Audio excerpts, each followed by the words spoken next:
Hello everyone. So today we're doing topic 2, konsep etika dan peradaban. Etika dan peradaban, kedua-dua konsep ini penting untuk memahami dan menghayati dinamika sesebuah masyarakat. Melihat kaitannya dalam konteks susur masa pra-kolonial, kolonial dan pasca-kolonial. Okay, so this etika and peradaban, okay, ethics and civilization, these two concepts are important in understanding and appreciating the dynamics of a society.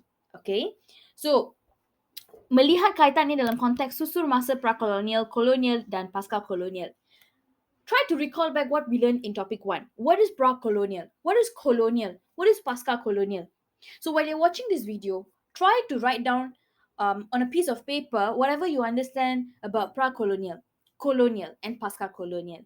Okay, we covered about Alam Melayu, we covered about adat dan adat and adab, right? Adat istiadat, adat resam, what is that? You can try to list it down now. Okay, now let's look at number 1. Fokus pertama adalah perbincangan tentang pergerakan idea dan amalan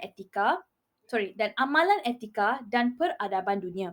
Fokus kedua adalah terhadap konsep etika dalam konteks sejarah pemikiran Eropah daripada zaman sebelum, semasa dan selepas Enlightenment. Kemudian dikupas pula impak kefahaman dan amalan konsep etika yang disemai dalam zaman kolonial dan pasca kolonial di luar Eropah. Fokus ketiga adalah terhadap konsep peradaban berdasarkan susur masa pra-kolonialisme, kolonialisme dan pasca-kolonialisme, Timur dan Barat, perspektif agama dan kepercayaan. So these are the three things that we will be learning in these three aspects that we'll be focusing in topic 2. Alright, now let us look at perkembangan sejarah Alam Melayu. So perkembangan sejarah Alam Melayu, we have 4: zaman prasejarah, zaman proto-sejarah, zaman pensejarahan dan zaman sejarah moden. Right? So let us look at zaman prasejarah. What do you understand when I say zaman prasejarah? We have 4. Zaman paleolitik, zaman mesolitik, zaman neolitik dan logam. Paleolitik, mesolitik, neolitik, logam. You have to understand this 4 zaman. This is prehistorical moment. Okay, so these are the phases, right? Zaman, what are the zaman that we had? We have Paleolithic, Mesolithic, Neolithic and Logam. So in zaman Paleolithic, what happened? Kehidupan sara diri dan berpindah randa. And then penggunaan alat batu dalam bentuk asas, obviously, because it was the beginning time, right? So we used a lot of this alat batu. Okay. Kedua, zaman Mesolitik. Zaman Mesolitik pula kehidupan sara diri juga. Bermula kegiatan membentuk batu jadi alatan keperluan dan senjata. Now we have a better understanding. In this zaman, we already have a better understanding on how to use the tools, how to use alat batu. So, menjadi alatan keperluan dan senjata. Alright? Bermula kegiatan pertanian, penternakan, perdagangan awal dan perhubungan dengan kawasan lain. Alright? Alright. So, Paleolithic is the very beginning of the zaman. And then we had zaman Mesolithic where you have pertanian, penternakan, perdagangan awal dan perhubungan dengan kawasan lain. And we had a better understanding on how to use the alat batu. Correct? Then, we progressed into zaman Neolithic. In zaman Neolithic, wujud teknologi penciptaan baru yang lebih lengkap. Zaman batu akhir. Okay? Then came zaman logam. Masyarakat mula tinggal tetap di satu-satu kawasan. Tertumpu di kawasan yang mempunyai sumber air. Bermula penggunaan peralatan logam. And don't forget, mula tinggal tetap. Alright, so they don't shift about, they don't move about anymore. They stay in one place, mula tinggal tetap. And they look for places that has water resources. Alright, and then they start using what material? Logam, metal.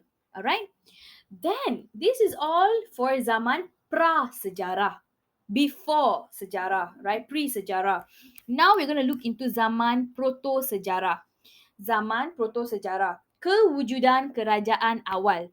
Seperti Citu, Kedah Tua, Langkah Suka, right? Kewujudan kerajaan awal. So after the zaman Paleolithic, Mesolithic, Neolithic and Logam, then we had this kewujudan kerajaan awal. That is zaman proto-sejarah. Okay, so what are the kerajaan awal that you know? Citu, Kedah Tua, Langkah Sukar, right? So what happened here? Penggunaan bahasa Melayu sebagai lingua franca. Okay, to communicate, they used BM, which is known as lingua franca. Okay, sistem politik tradisi seperti sistem pembesar empat lipatan, sistem jemaah menteri, sistem penaung dinaung. This is their sistem politik tradisi. Then for the sistem sosial pula ada golongan pemerintah dan golongan diperintah. The one that rules and the one that is being ruled, right? So this is their system social. Try to imagine as I'm explaining this, yeah. And then sistem ekonomi mereka ialah sara diri. That's all for this part. Very, very simple. So try to understand one time. Sejarah, we have this four. And then try to understand. When I say Paleolithic, what do you understand? Sara diri, pindah rendah, alat batu. Mesolithic, sara diri, pertanian, penternakan, perdagangan awal, perhubungan dengan kawasan lain. And then dapat membentuk batu jadi alatan keperluan dan senjata. When I talk about Neolithic, what do you understand? Zaman batu akhir. When I talk about logam, what do you understand? Penggunaan peralatan logam. And then mula tinggal tetap where ada sumber air. Right? Okay. Then when I go to zaman proto sejarah, what do you understand? Got kerajaan awal like Citu, Kedah Tua and Langkah Sukar. So what do you understand about this kewujudan kerajaan awal? They use bahasa Melayu as their lingua franca. When I talk about sistem ekonomi, sara diri. When I talk about sistem sosial, golongan pemerintah and yang diperintah. In the sistem politik tradisi, these three here that I've stated. Alright, now let us get into the third one, zaman pensejarahan. Now here we have zaman pensejarahan, we have kewujudan kerajaan Kesultanan Melayu Melaka. Alright, so what happened here? So here, let me read it for you. Pembentukan masyarakat kepelbagaian disebabkan kedatangan pedagang asing dan pendakwa agama. Okay. Hal ini telah membuka ruang interaksi dan pertembungan peradaban rentas benua. Kedatangan kuasa penjajah seperti British dan Portugis. Let me explain to you now, okay? What happened when KKMM was formed? When Kesultanan Melayu Melaka was there? Okay, there were multiracial people that were formed. Pembentukan masyarakat kepelbagaian. Why? How were they formed? Because pedagang asing came to Melaka. Pendakwa agama came to Melaka. That's where we have pembentukan masyarakat kepelbagaian. Right. And then what happened because of this? Because this pedagang asing and this pendakwa agama came to Melaka, we have pembentukan masyarakat kepelbagaian, right? So what happened? This led to ruang interaksi dan pertembungan peradaban. That is why we have different types of peradaban. Understand lah? This is why we have different types of civilizations, because it's all being, it all bertembung at Melaka. Understand, yeah? So, at this point also there was kedatangan kuasa penjajah. Who are they? British and Portuguese. Alright? Pengaruh peradaban. What else happened? Pengaruh peradaban. Like what? Peradaban Asia and peradaban Barat. When I tell you peradaban Asia, what do you understand? Okay, when I tell you about peradaban Asia, you should know there's China, there's India, there's Timur Tengah.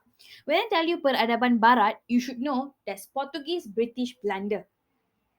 Alright? Whenever you see China, you should know lah, it's about bidang perniagaan, okay?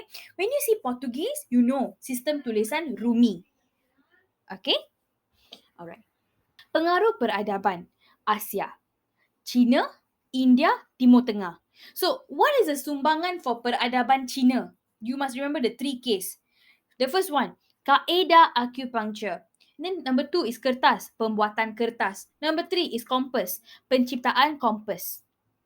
That is sumbangan peradaban China, the 3 Ks. Okay, when it comes to Barat, you have to have a better understanding here. Okay, because there's a lot. So, for peradaban Barat, we have Portuguese, British, Belanda. When I tell you Portuguese, you should know sistem tulisan Rumi. Okay? Alright, now let us get into the story. Okay, story time. Tujuan Portugis ialah untuk menguasai perdagangan dan mengembangkan agama Kristian. Okay, so you should know Portugis, for what they want? Menguasai perdagangan. perdagangan and mengembangkan agama Kristian. Kedatangan Portugis ini telah membawa keruntuhan KKM. KKMM. What do you understand when I say KKMM? These are the points that you should try to recall back. What happened? KKMM means pedagang asing came and pendakwa came, and then ruang interaksi pertembungan peradaban, right? And then one of the kuasa penjajah that had, for example, British and Portuguese. And then also under KKMM, we learn pengaruh peradaban. For Asia, we got China, we got India, we got Timur Tengah. For peradaban barat, we have Portuguese, Belanda, right? And British. Okay.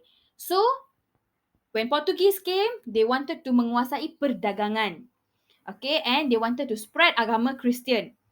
But when this kedatangan Portugis telah membawa keruntuhan KKMM.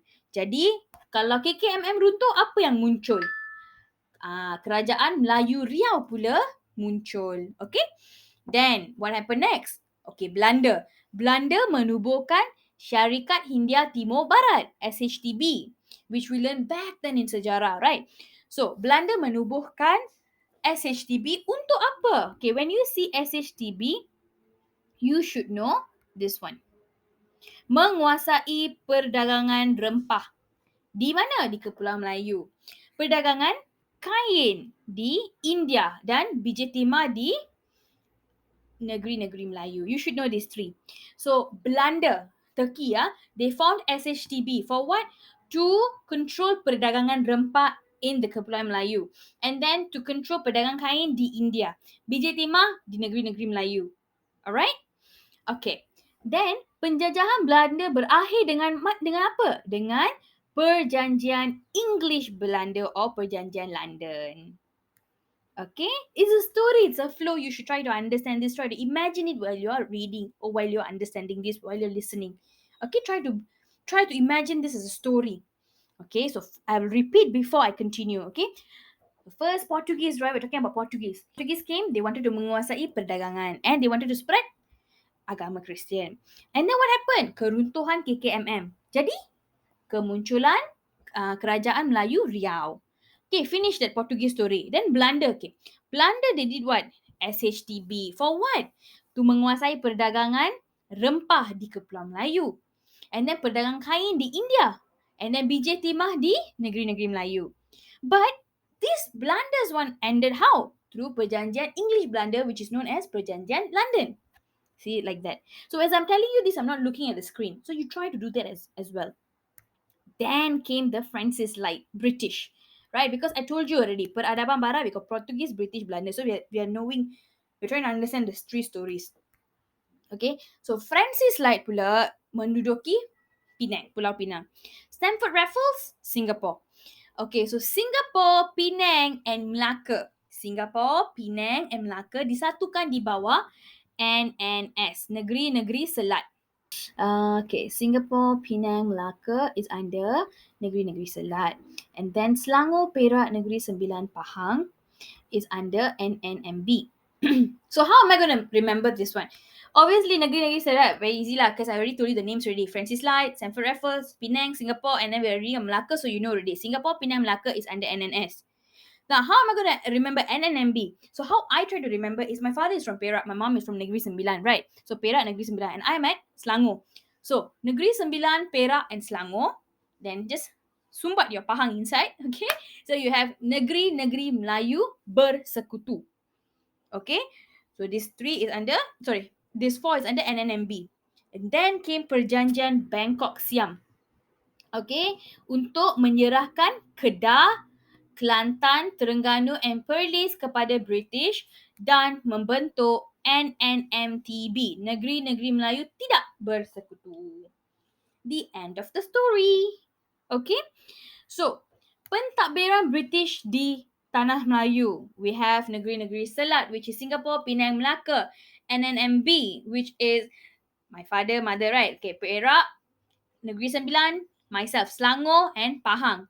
And MTB pula, we have Perjanjian Bangkok Siam, right? So we have Kedah, we have Kelantan, we have Perlis and Terengganu. And also, because of pentadbiran British, we have system resident. So last part, we're going to move on to zaman sejarah moden. Zaman sejarah moden merdeka pada 1957. So masyarakat bergerak ke arah pembinaan negara bangsa Malaysia, correct? Now, etika Asia berteraskan agama. We have Hindu, Buddha and Islam. Alright? Okay, let's look at Hindu. Hindu, kepercayaan kepada dewa. You should remember, you should imagine batu cave. So you know kepercayaan kepada dewa. Konsep kelahiran semula because they believe in reincarnation, right? Something like the Avatar. Okay, I don't know why am I linking Avatar, but yeah, faham-faham je lah. So kepercayaan kepada dewa, konsep kelahiran semula, kitab-kitab Veda, panduan dalam pengamalan agama Hindu. If you don't know what is kitab-kitab Veda, it is a panduan. So three things. When I talk about Hindu, you should know. They believe in Deva, then they believe in reincarnation, kelahiran semula, and kitab-kitab Veda, which is sebagai panduan. If I talk about Buddha, Buddha is diasaskan oleh Siddhartha Gautama. Remember this name, Siddhartha Gautama. Try to Google, try to be fond of this name. So, it'll be easier for you. So, Buddha diasaskan oleh Siddhartha Gautama. Ajaran berasaskan kepada 4 kebenaran mulia melalui 8 jalan. Okay, this one. When I talk about Islam, okay, let's see what we do here. Disebar di tanah Melayu melalui peranan pemerintah, mubalik, perkahwinan dan perdagangan. So Islam is being spread through this, through pemerintah, through peranan pemerintah, mubalik, perkahwinan and perdagangan. Alright? Now, here we have kolonialisme, impak kolonialisme dan pasca kolonialisme terhadap tanah Melayu. Impak kolonialisme dan pasca kolonialisme dari perspektif peradaban. Kolonialisme merupakan penjajahan yang dilakukan oleh negara-negara besar terhadap negara-negara yang lemah. Very straightforward, very simple. Why do you want to colonize a country? How? What does it mean? Okay. Penjajahan. Penjajahan yang dilakukan oleh siapa? Oleh big countries lah. Oleh negara-negara besar terhadap siapa? Negara-negara lemah. Right? Okay. Now, what is the impact from it towards Tanah Melayu? See? When I tell you tulisan Rumi, you will remember Portuguese already by now. So, pengenalan tulisan Rumi, kewujudan perkahwinan campur, right? And then, wujud perkataan baru daripada perkataan Portugis seperti tuala, almari, pembentukan parti politik berteraskan kaum like we have UMNO, MC and MIC. You have to understand this. And what are they trying to say is, what happened because of colonialism and pasca colonialism? What happened after they colonized our Tanah Melayu? Because before this, when it's only us, you will not learn something new, correct? But now, because this Portuguese came, Belanda came, British came, India came, China came. So what happened? There was mixed marriages, new words were formed, and then new political parties were formed based on races like UMNO, MCA, and MIC. Alright? Then, impak kolonialisme dan pasca kolonialisme, perspektif peradaban. Okay? What is this impact of colonialism and pasca colonialism from a civilization perspective? Okay, just now we said to Tanah Melayu. Now, from a civilization perspective, is that, okay, what happened is that pengenalan sistem persekolahan vernacular. When I say vernacular, what do you understand? There's sekolah Melayu, sekolah Cina, sekolah Tamil, betul? Then, sistem demografi Tanah Melayu berubah disebabkan perkembangan biji timah. So, from kawasan kampung, it berkembang jadi kawasan bandar. And then, pengenalan dasar ekonomi baru. Kemajuan aspek pengangkutan. We have pembinaan kereta api. Alright? So, this is the impact from a peradaban perspective. Last part of this topic too, asas dalam membina peradaban. Asas dalam membina peradaban. We got 2 aspect. Aspek rohani, aspek physical. Alright? So, this is it. You can see asas dalam membina peradaban from this picture here, from this diagram here. Okay, try to get a better understanding on topic 2. With that, we are completing topic 2. Thank you.